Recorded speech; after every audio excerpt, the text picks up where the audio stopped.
Today, we're going to show you the grinding process. Grinding is a type of abrasive machining process which uses grinding wheel as the cutting tool. As the grinding wheel turns, it cuts material off the workpiece.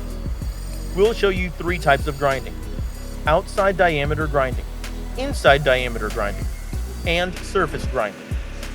Outside diameter grinding is occurring on the external surface of an object between the centers.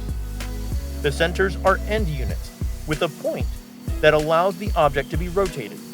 The grinding wheel is also being rotated in the same direction when it comes in contact with the object.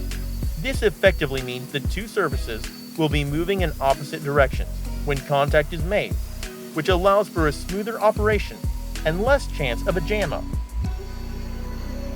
Inside diameter grinding is a machining process used to precisely remove material from the inside of a cylinder or conical workpiece to give the piece new internal dimensions. The workpiece is rotated, while an abrasive tool machines its inner circumferential surface. Surface grinding is a finishing process that uses a rotating abrasive wheel to smooth the flat surface of a workpiece, giving it a more refined look or attaining a desired surface for a functional purpose. The grinding process can be used in both metal and non-metal materials. By grinding, we can create fine finishes and accurate dimensions, but the setup time is considerably longer, and it's not suitable for large-size workpiece.